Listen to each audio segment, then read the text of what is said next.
Welcome to the New Books Network. I welcome all of you to this unusual and interesting conversation on behalf of the New Books Network. I'm Ashis Roy, a psychoanalyst and author from New Delhi. And today I will be talking to Dhwani Shah, MD, who's a psychiatrist and psychoanalyst, currently practicing in Princeton, New Jersey. He's a clinical associate faculty member in the Department of Psychiatry at the University of Pennsylvania School of Medicine and a supervising analyst and instructor at the Psychoanalytic Center of Philadelphia. He completed his residency in psychiatry at the University of Pennsylvania School of Medicine, where he was chief resident, and completed a fellowship in treatment-resistant mood disorders at the University of Pennsylvania School of Medicine. He has authored articles on neuroscience, mood disorders, and psychoanalysis. His recent book is titled The Analyst's Torment, Unbearable Mental States in the Countertransference. We are here today to discuss and talk about the work of a psychoanalyst, Sudhir Kakar, his last work, The Indian Jungle, which has been published recently. Sudhir Kakar was a psychoanalyst who lived in Goa in India.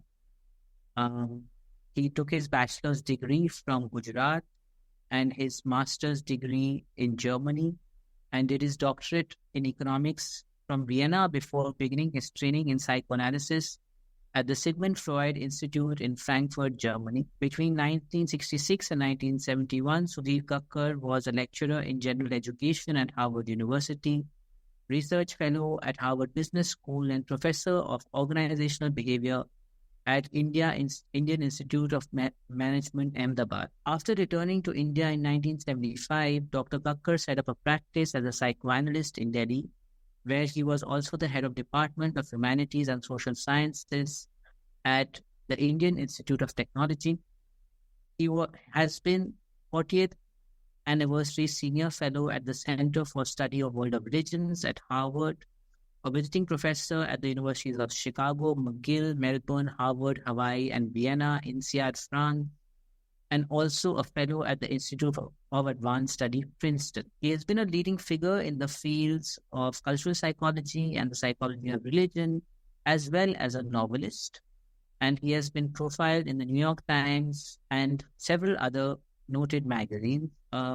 He has been called as one of the 21 important thinkers for the 21st century, and amongst his many honors, some of them include the Gardner Award of Columbia University, the Boyer Prize for Psychological Anthropology, the Germany's Goethe Medal, the Rockefeller Residency, the MacArthur Fellowship, and many others. He was a member of the New York Academy of Sciences, the board of Sigmund Freud Archives in the Library of Congress, Washington, and in February 2012, he was conferred the Order of Merit of the Federal Republic of Germany, the country's highest civilian order. Sudhir Kakar was a rare psychoanalyst and a rare social scientist who wrote 20 books of non-fiction and 6 of fiction.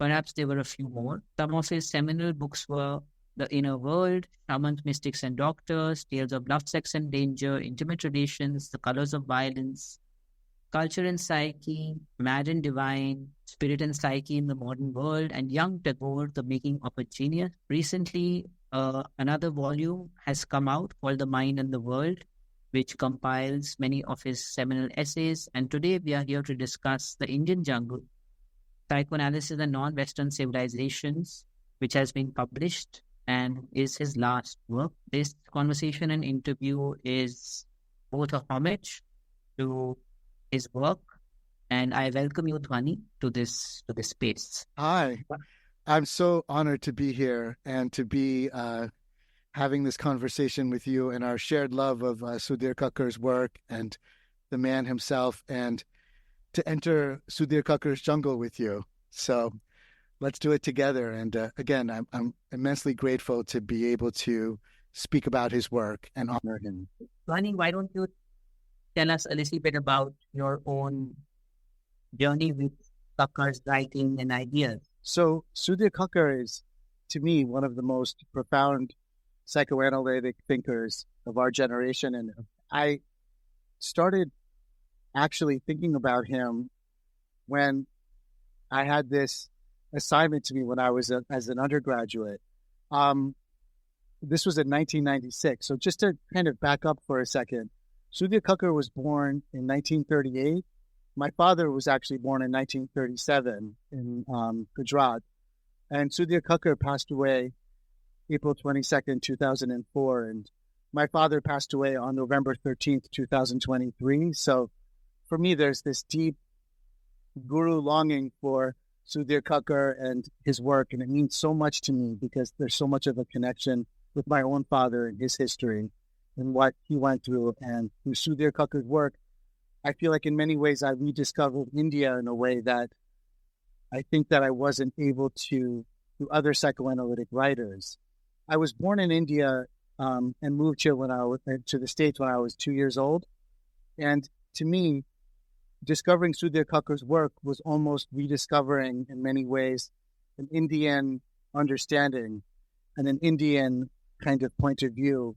Like Sudhir Kakar would say, kind of discovering a whole landscape, a whole terroir of Indianness that before was, I think, not fully given to me. It was given to me through my parents and through being a first generation immigrant living in the States.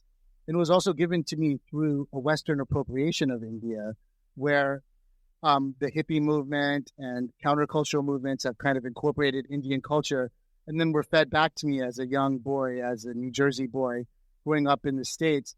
I saw Indian culture through the lens of the West and through my parents' immigration.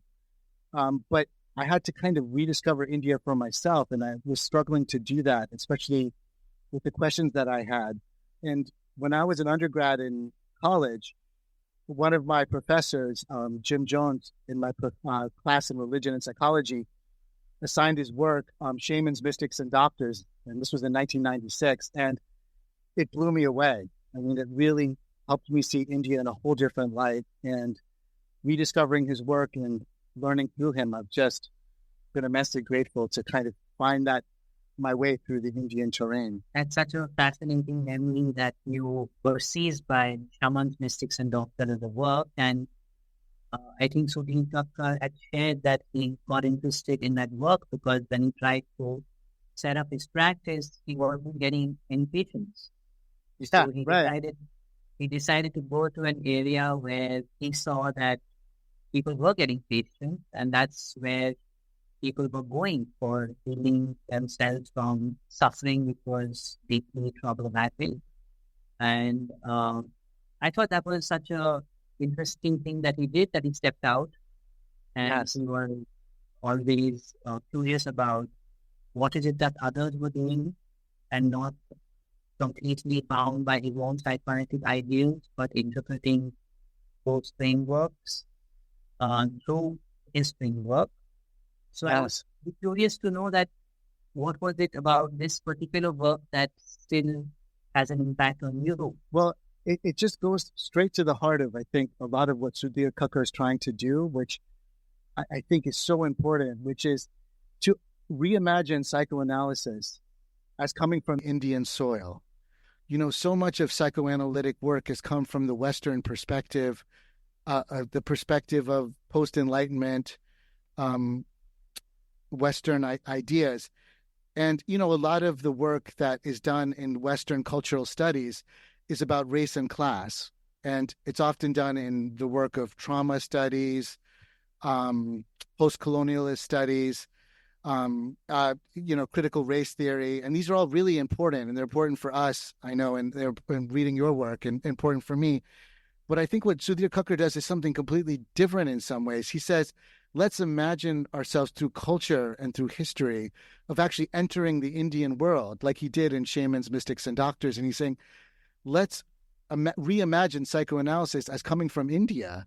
You know, one thing he said in the book, which I thought was really wonderful, was, what if psychoanalysis was invented in India under a banyan tree outside, not in the clinical consulting room of a sterile medical office or practice, but out in the nature, out in wilderness, out on the soil of India? And to me, that book is so fascinating because he actually takes himself to the shamans. He takes himself to the mystics. He interviews them. He talks to them. He talks about spiritual possession and all of the ways in which ancient traditional healings take place, that is deeply Indian. And then he tries to understand that from the point of view of healing, from his own vantage point of understanding psychoanalytic concepts. But to me, it never felt like just a kind of reductive psychoanalysis on Indians, which I think can happen, which can feel very reductive and very patronizing. It was, let's enter the field of psychoanalysis as an Indian, as a person who is born of the soil, which to me is like a beautiful, very moving idea. Since you've already shared that you had your own path of finding your identity as an immigrant, I would be curious to know that what kind of challenges does psychoanalysis pose in that transition? And does Kakar's framework, especially from his last work, The Indian Jungle, possess something which can help us relook at the relationship between culture and the psyche? And as he says that he is not saying that the culture completely permeates into the psyche, but he is saying that there is always a kind of a dialogue and interplay. So I would be curious to know that how does Kakar help you with some of these questions? And what are your own questions regarding these debates, I feel, in the field? Yeah. So I think of Kakar asking these kinds of questions, what does it mean to be Indian? What are the fantasies, dreams, visions of being Indian?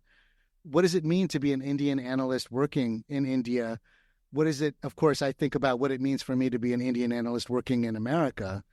What can an Indian sensibility really bring to psychoanalysis, which has really been more situated in the West?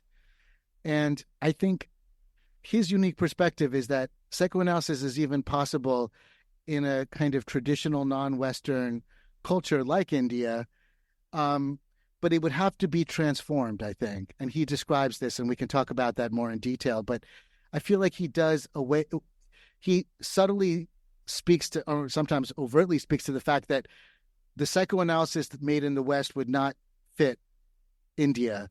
And in fact, a psychoanalysis needs to really respect the soil of the place, of the people.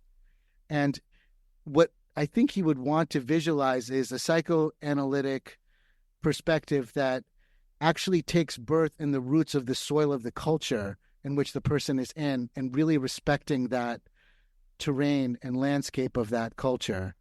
I'll just give you a quote by him from the book. He says, he's not a postmodernist. He's not a person who's a cultural relativist. He's a humanist. He's a romantic. He really does believe in, the universality of human nature, but he's also deeply aware of cultural aspects of the human psyche. And I'll just read you the quote. He says, "The individual self is a system of reverberating representational worlds, representations of his culture, primary family relationships, bodily life, each enriching, constraining, and shaping the others as they jointly evolve through the life cycle. None of these constituting inner worlds of body, family, or culture are primary or deeper. All of them flow into the same river we call the psyche." So he really wants to kind of enrich the psychoanalytic landscape. And one way in which he does that, which I really love, is he says, Westerners are obsessed with mothers and fathers, and especially sometimes fathers. They don't think about the uncles, the aunties, the cousins, the landscape, the birds, the climate, not only that, but the cultural imaginings of mythology, of culture, of history, and especially in Hinduism. So much of that is deeply kind of embedded in the Indian psyche that often gets lost. These kinds of ways of enchantment and of being actually not just in the presence of people, but with deities and with nature. And I feel like he really brings that into the focus and foreground. It seems like the fact that you held on to this passage, it's almost like maybe Kakar is helping you recover something about the clinical field. And I was wondering if he expands the clinical field for you in some way. Yeah, definitely. In my own personal analyses and in my own personal therapies, I have felt this kind of sometimes restraint of me being an Indian, with non-Indians. And, he describes this really well in his own personal analysis, which was with a German analyst. And he describes this in the book, In the Indian Jungle. And I really love the way he talked about it. He, first of all, says that, he felt his analyst was very good, sensitive, insightful, patient. But because they came from two very different cultural viewpoints, they had a very different way in which they were able to approach his psyche. And I'll just read to you what he says. He wrote, "If during the session we sometimes suddenly became strangers to each other, it was because each of us found himself locked into a specific cultural imagination, consisting of a more or less closed system of cultural representations that were not easily accessible to conscious awareness. Glimmers of these deeper cultural layers became visible, although I did not recognize them fully until many years after the analysis ended." So there's ways in which I think we get locked into our own cultural imaginings. And what Kakar has helped me do is open up the vistas of my own Indian cultural imagining. What he said, which I think is so true and for all of us to keep in mind, is that he says, for what I did, and I believe what most patients do, was to, and this is with his German psychoanalyst, was to enthusiastically, if unconsciously, acculturate to the analyst culture. In my case, to his broader Western, Northern European culture, and to his particular Freudian psychoanalytic culture. And I love this thought, and we both know this as clinicians, but we don't think about it often. We accommodate to our patients, but our patients are always unconsciously accommodating to us. And we have to be really aware of the fact that as they accommodate to us, they're actually closing down in many ways their own representational worlds and their ways of imagining. And I know that in my therapies with non-Indian therapists, I had to almost kind of mold myself to their point of view to be able to express my Indianness to them in a way that I felt like they would understand. And a lot of times this was done in ways that were unconscious to me, but constraining. So I really appreciate Kakar's attention to that. If it's not too personal, is there any illustration that you could give which helps us understand this part better? Because I think you are picking up on something very, very nuanced and very important. Yeah, so in my first therapy, it was when I was in college. I had a therapist who did not disclose to me that he was white. He looked ambiguous. I thought he was actually of mixed Asian and white descent, but he was actually white. And he didn't share that with me until the end of the therapy. He kept that open in the field of his cultural representation. And I had such a shock after that, when I felt like in some ways I was sharing with somebody that I thought had an Asian background, but looking back on it, I realized that in many ways I had to kind of mold myself to fit his understanding of me. And I'll give you an example. There was a lot of focus on, and not just with him, but with some of my other therapists, with mothers and fathers, but not a lot of focus with uncles, aunties, cousins, that kind of thing. With, a lot of my dreams and fantasies brought up, and we could talk about maternal enthrallment and cultural aspects of this, but of Radha Krishna, of Kali, of Durga, of, my mother's Hinduism, my father's Jainism. These were aspects of who I was that I felt like I couldn't really fully talk about or express in my work with non-Indian therapists. I did have the benefit of being in treatment with an Indian therapist, and that was very transformative and different for me. But that closed down other aspects for me, because in many ways I have Western parts of me too. So it's complicated and mixed up. But I don't know if that's a good example of that one. But yeah. No, that's a very helpful example. And thank you for sharing that. And I was also wondering that perhaps now you as an analyst also will face this dilemma with patients in a cross-cultural setting. And I'm thinking of what Kakar says, that neither does he advise us to read a lot about the other culture or to become culturally stereotyped, because that also affects the analytic work. And neither does he say that the analyst should completely be oblivious about the other person's culture. But there is an overarching theme in the book of how cultural imagination is very much a part of our unconscious. Yeah, right. Now, I was wondering how has that developed for you in your work, in your thinking? Right. Well, Kakar says this very interesting comment. He says, we talk of transgenerational transmission of trauma, but can we also talk about unconscious transgenerational transmission of culture?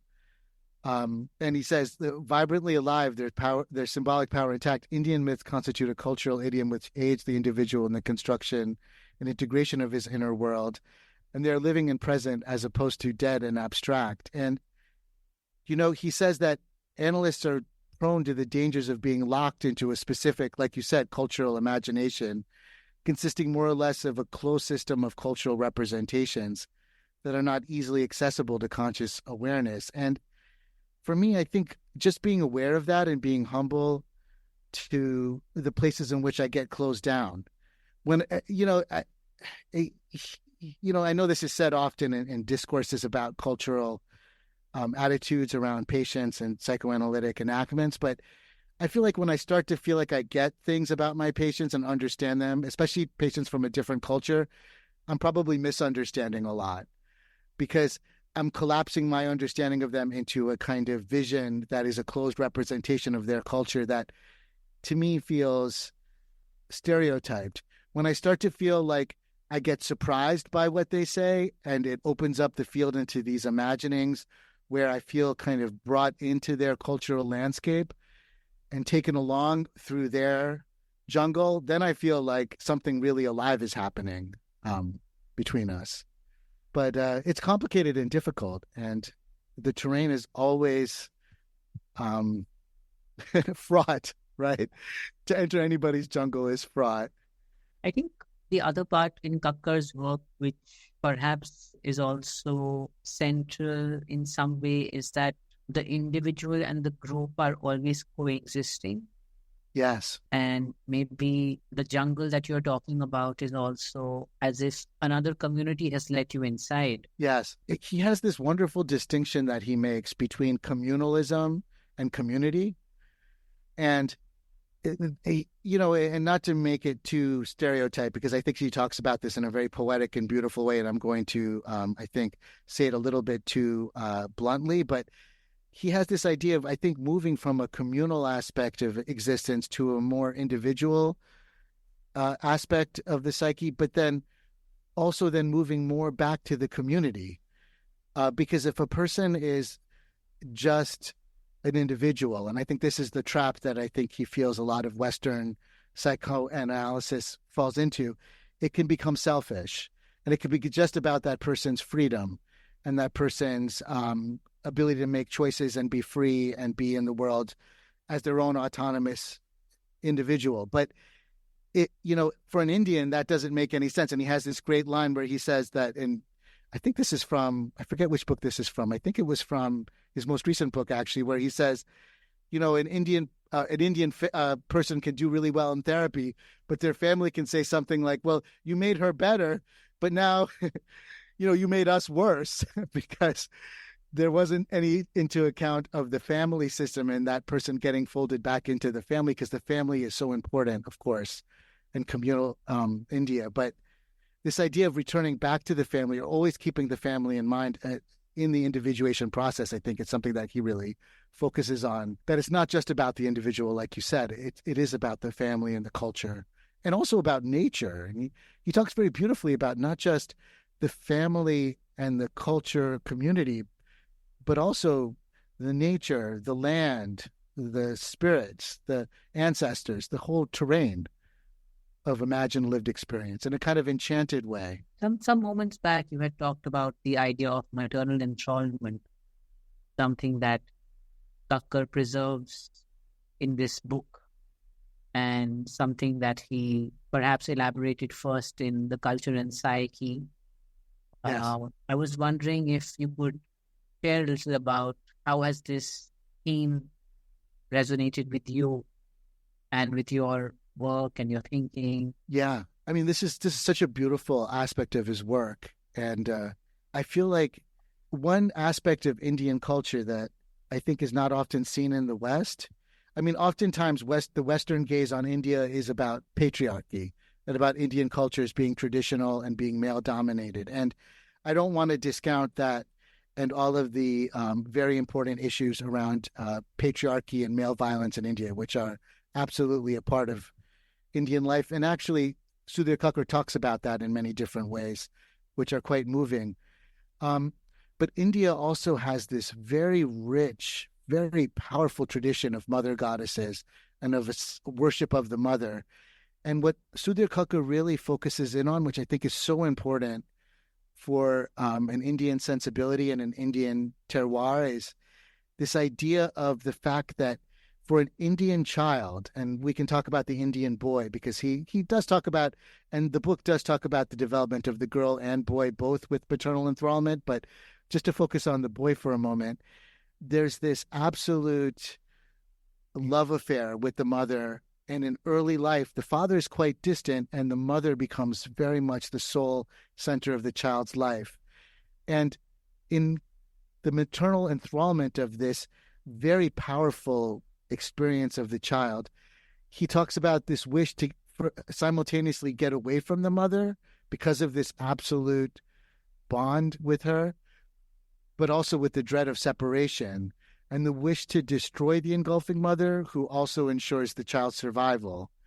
And in the male child, this kind of incestuous desire coexisting with the terror, inspired by this kind of overwhelming female sexuality. And he talks about it as this kind of largely unconscious underside of the overt and ubiquitous idealization of the mother, especially the Hindu son, which later influence the male's relationship and unconscious attitudes towards women. And he really does say this is the kind of dominant narrative of Indian male development. One really funny line that he talks about in the book, which I loved, I'm sure you loved this too, was Freud was really onto this. Just to give like a little bit of like a sidetrack about Freud in India, and he talks about this in the book. Bose, who was the kind of father of Indian psychoanalysis, corresponded with Freud really early on from 1921 to 1937. And Bose treated patients in psychoanalysis in India from 1909 at the Calcutta University, running a study group, and founded the Indian Psychoanalytic Society in 1922. And so Freud had a lot of writing back and forth between some Indian psychoanalysts and himself. And one thing that he said, which I thought was really funny, and Kakar mentions this, was when analyzing the writer Mulkaraj Anand, who went to see Freud for a few sessions in Vienna as a young man, Freud burst out mid-session saying to him, "You Indians with your eternal mother complex." So even back then, Freud was sort of, I think, annoyed by his by this idea of the Indian mother being such a prominent part of like the Indian male psyche. And Sudhir Kakar does a very beautiful job of describing these two mythologies of the sons of Parvati, Ganesha and Skanda, and especially with Ganesh, and how that myth really kind of folds into the idea of maternal enthrallment, where Ganesh was actually created solely from Parvati's flesh and from clay, with no involvement of Shiva in the beginning of the myth, that it's really her own creation.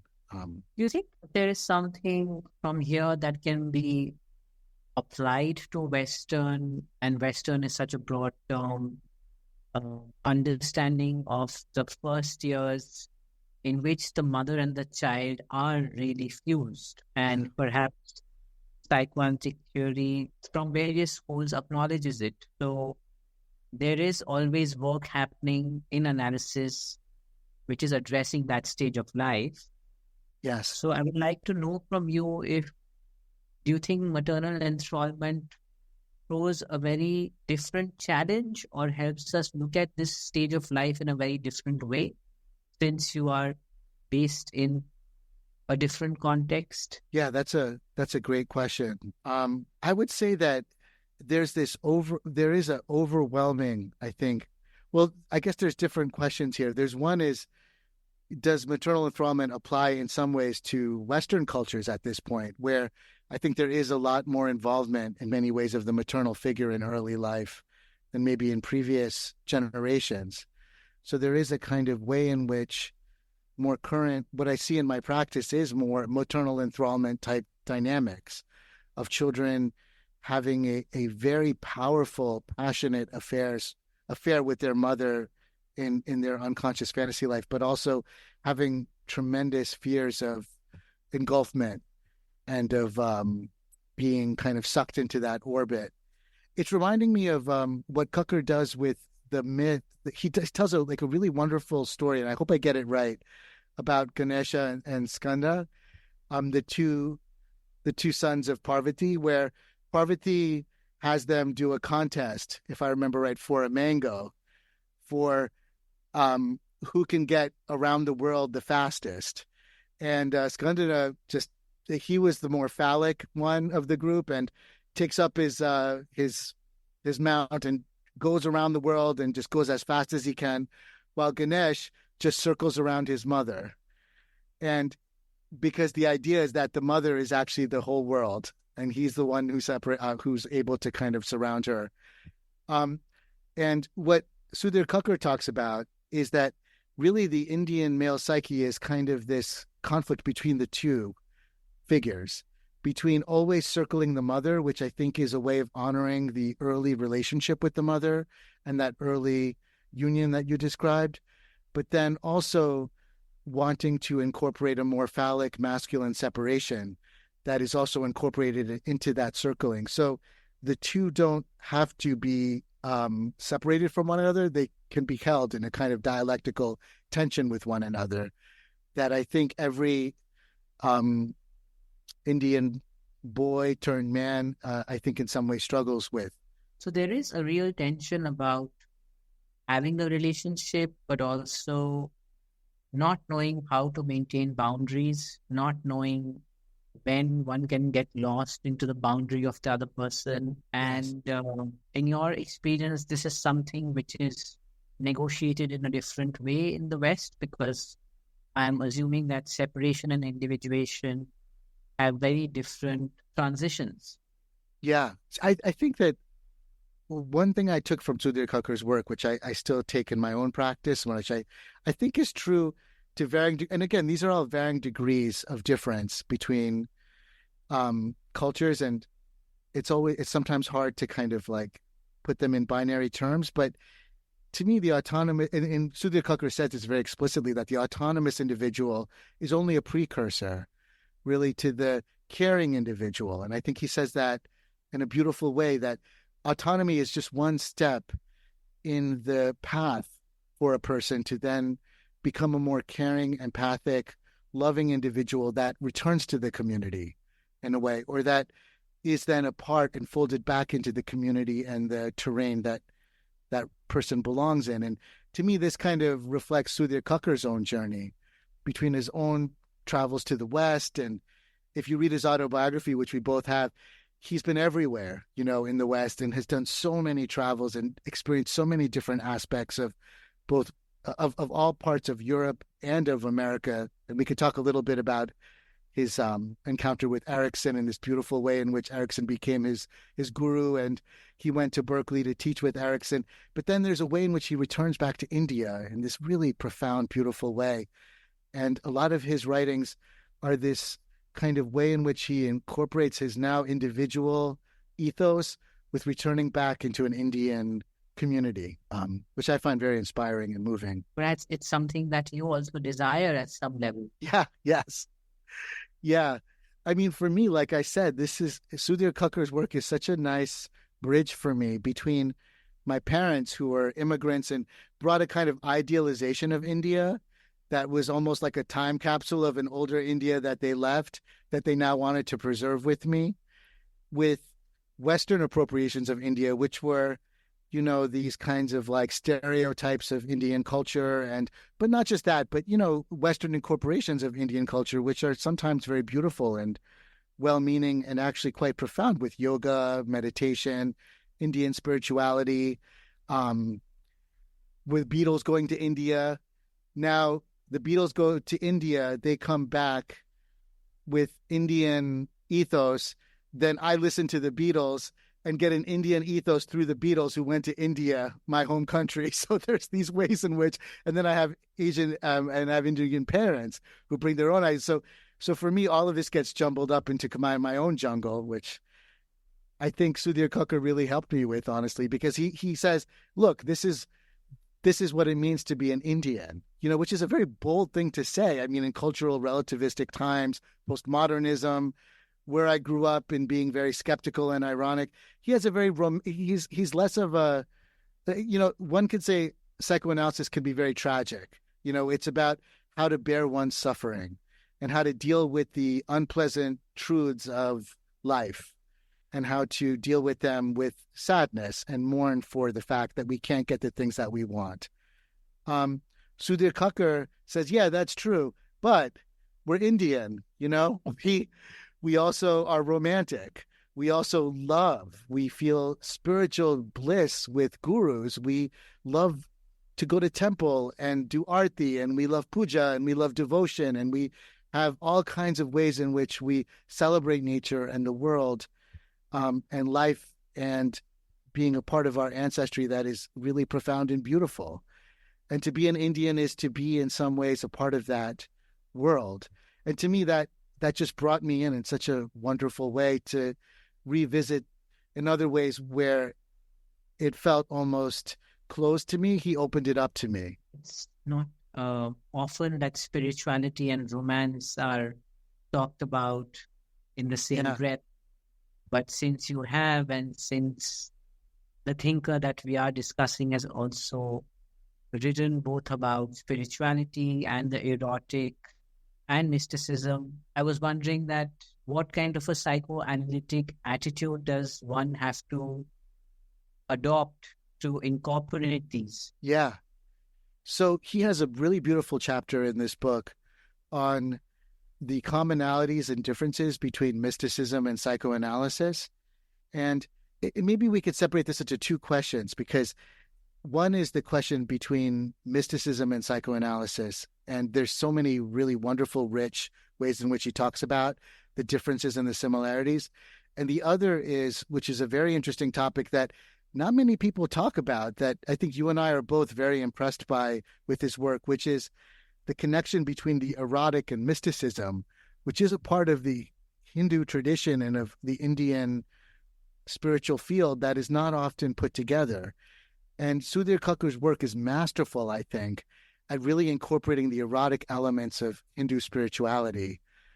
He wrote the introduction to the most recent Wendy Doniger translation of the Kama Sutra.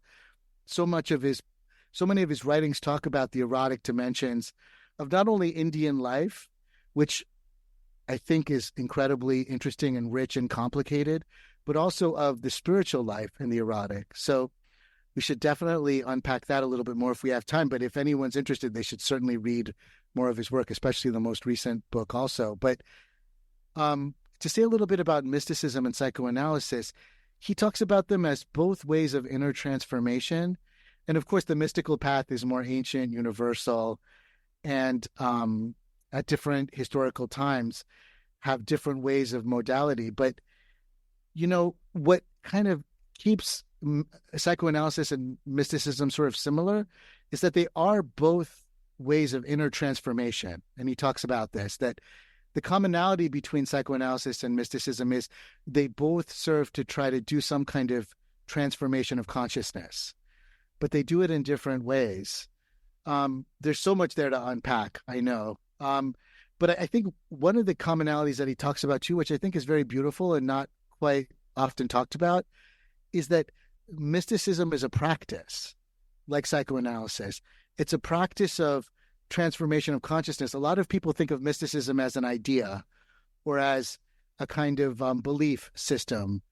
But what Sudhir Kakar talks about, which I think is so beautiful, is he really sees the mystic's journey as a practice, just like a psychoanalyst journey. And of course, there are many differences, but what he does in the book, which I think is also quite nice, is he brings in the idea that psychoanalysis can learn from mysticism in certain ways, that our idea about empathy and about unconscious emotional communication between the analyst and the analysand in many ways is quote unquote mystical. And he talks about that beautifully. He talks about psychoanalysis as a meditative practice, actually, where when we sit with patients, and especially from the Bionian tradition and other traditions in psychoanalysis, we have to be an open, receptive vessel to unconscious communication from ourselves and the patient in a way that's not so dissimilar to meditative practices of the East, but it is actually in a dyadic experience. The other thing that he talks about that I think is really beautiful is, well, actually say it's more of a warning of what can mystics learn from psychoanalysts. And he says that mystics tend to kind of sometimes fall into the sway of boundary violations, of narcissism, of omnipotence. And psychoanalysts can teach mystics a lot about those dangers and about what it means to actually get into the jungle of a person's the whole dangers of entering those kinds of worlds, where there's this idea of the kind of guru that could sometimes create a submission in mystical practices that can cause damage to practitioners. And he does bring that up also. So I know that's a lot, and maybe I'm rambling, but there's so much there. It's so rich. I really encourage the listener to read the book there in that chapter. Oh, one other thing I could bring up, which I think is a really beautiful point that he makes, is about how in Western cultures, there's the idea of God as the Father. And that is a really kind of Judeo-Christian notion of the Father really taking the place of the divine. What he talks about, which I think is done so wonderfully, is that in Hindu culture and tradition, that father figure is actually quite uncommon. He says that most of the gods and goddesses in India are actually worshipped beautifully as lovers, as children, as mothers. Like there's all of the mother goddesses in India. There's Radha Krishna, there's Ram Sita, there's children gods. Like when I was growing up, my mother's favorite god to worship was baby Krishna. And I was always so surprised by that we were doing Aarti to a baby Krishna or baby Ram, or the lovers of Radha Krishna or Sita Ram, the couple, or a servant master between Hanuman and Ram. That there's so many configurations of Hindu mythology and devotion that kind of open up the field of mysticism and of imagining, of spirituality, not just being a belief system, which in Judeo-Christian, it's not always, because I know they have, there's often many mystical traditions that are actually not this way, but it's often this idea of submission to a God, or a way in which there is a father God that one must obey. What is so beautiful about Kakar's work is that he really highlights the idea that there's a spiritual imagination in India. There's a spiritual creativity. There's a creative process in spirituality that has so many ways of being able to be played out and felt and experienced in the worshiper and the disciple, that he so beautifully talks about in his fiction too. So I just wanted to highlight that too, because I think that's like the cultural imagination, the kind of enchanted world of spiritual practice, of being a creative art, not just a belief system. Yeah, thank you for adding that. That is very, very useful. So maybe as we are towards the end of this conversation, maybe there are certain contours of the Indian unconscious or certain aspects of it that you would like to leave the listeners with? Yeah. So I would first definitely encourage the listener to read if you want to get into Sudhir Kakar's work, which, 20 plus books, so many novels, where do you start? We were both talking about how we could not imagine another figure in psychoanalysis who's written so much and so much fiction as well, beautiful works of fiction and nonfiction. This is actually a very good place to start because this book covers so much ground between his idea of the Indian imagination through maternal enthrallment, through the mystic and the psychoanalyst, and even getting to a beautiful chapter which we haven't gotten to a lot of, but we can maybe just touch on very briefly, and the developmental aspects of getting older and the erotic qualities of old age, and how the erotic changes and transforms through old age, through sexuality of men and women, which I found very compelling and very beautifully written. And he uses a lot of really wonderful examples through fiction and his own practice to really talk about this kind of erotic emergence and emergence and merging and receding of sexuality at old age. But just to go back to what you said, there is so much here that's so rich also about a kind of way in which he envisions a different unconscious, actually. And whether or not you agree with this, or there's many debates that could be had about this that I'm sure you and I could talk through, but I find it a very interesting and compelling idea. And what he says is that the Indian vision of nature and of an unconscious id is actually of it being more of a benign entity that nourishes human concerns and that is indispensable to realizing the purpose of human life. That the Indian idea of the unconscious, and I'll just quote him, the Indian idea of the unconscious coincides with the unconscious in yoga philosophy of an unconscious that is bound to the body at birth, and it is the life-giving and life-sustaining force that is the source of an intense feeling of being alive, of spontaneity, creativity, and especially connectivity to both our human and non-human environment. In many ways, he describes it as kind of an erotic field that is life-sustaining, that gives force and vibrancy to human life, and that if it's tapped into and felt through a creative process or through psychoanalytic work, it enlivens the person.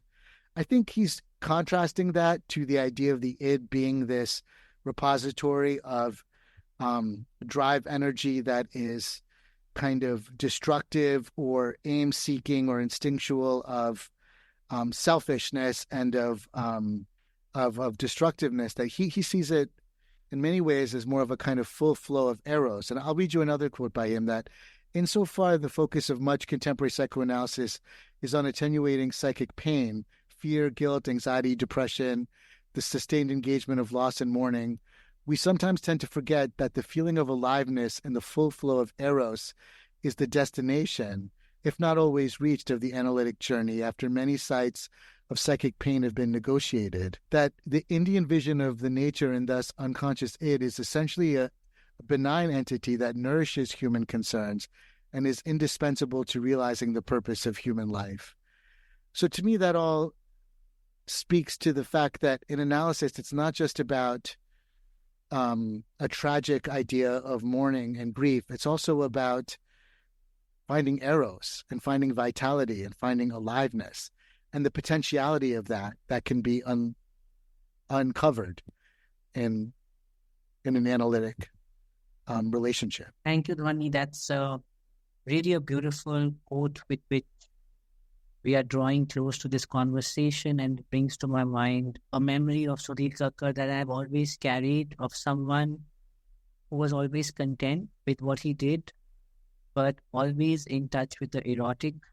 And even towards his end, when one had a chance to meet him, he would say that one should do only that one enjoys. Yeah. And that is something that really stood the test of time in his personality and the way he conducted himself. So I'm very thankful to you for this conversation. Thank you. And thank you, Sudhir Kakar, for everything that you've given us and the community. And we honor and respect the work that you've done. Thank you.